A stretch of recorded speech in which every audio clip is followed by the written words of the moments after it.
ఎగువ నుంచి వస్తున్న వరదతో భద్రాచలం వద్ద గోదావరి నీటి మట్టం అంతకంతకు పెరుగుతుంది.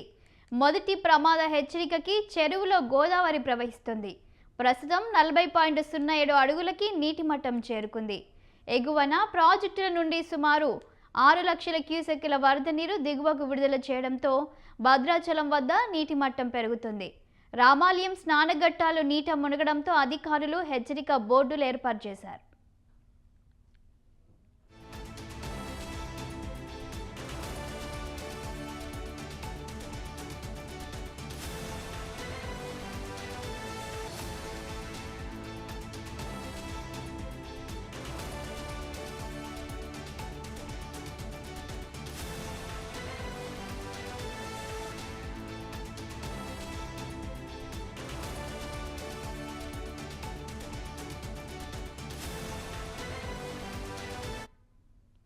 నలభై 43 అడుగులకి చేరుకుంటే అధికారులు మొదటి ప్రమాద హెచ్చరికను జారీ చేయనున్నారు. దుమ్ముగూడెం మండలంలోని పర్ణశాల రామాలయ సమీపంలో ఉన్న స్వామివారి నారచీరల ప్రాంతం సీతావాగు వరద నీటితో పూర్తిగా నీట మునిగింది. నారచీరల ప్రాంతంలో ఉన్న స్వామివారి నారచీరల ఆనవాళ్లు, సీతమ్మ వారి విగ్రహం, స్వామివారి సింహాసనం పూర్తిగా వరద నీట మునిగిపోయాయి. ఇక దీనిపై మరింత సమాచారం మా భద్రాద్రి ప్రతినిధి అయ్యప్ప అందిస్తారు.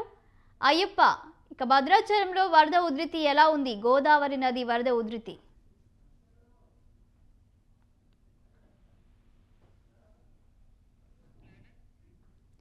అయ్యప్ప చెప్పండి, భద్రాద్రిలో గోదావరి వరద ఉధృతి ఎలా ప్రవహిస్తోంది?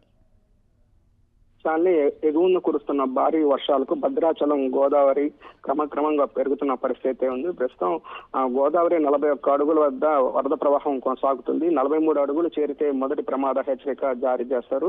ఎగువన ప్రాజెక్టుల నుండి సుమారు 6 లక్షల పైగా వరద నీరు గోదావరికి చేరడంతో క్రమక్రమంగా గోదావరి వరద నీటి మట్టం పెరుగుతున్న పరిస్థితి ఉంది. రామాలయం స్నానఘట్టాలు ఇప్పటికే పూర్తిగా మునిగిపోవడంతో అక్కడ హెచ్చరిక బోర్డు అయితే జారీ చేశారు. ప్రస్తుతం దమ్ముగూడెం మండలం పర్ణశాల రామాలయం సమీపంలో నారచీరాల ప్రాంతం సీతవాగు వరదతో పూర్తిగా అయితే నీటి మునిగిన పరిస్థితి ఉంది.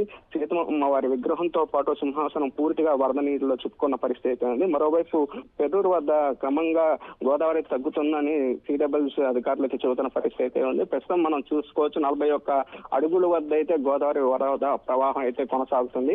ఆ గతంలో కూడా గోదావరి వరద ఉధృతితోటి చుట్టుపక్కల ప్రాంతాలు ఇటు దుమ్ముగూడెంతో పాటు బోర్గంపాడు పరిసర ప్రాంతాలకు మునిగిన పరిస్థితి ఉంది. ఈ నేపథ్యంలోని అధికారులు రానున్న వర్షాకాలం కావడంతో కూడా వరద ప్రవాహం ఎగువ నుండి వచ్చే అవకాశం కనపడుతుంది. మరోవైపు కిన్నెర స్వామి కూడా వరద నీరు పోటెత్తున్న పరిస్థితి ఉంది.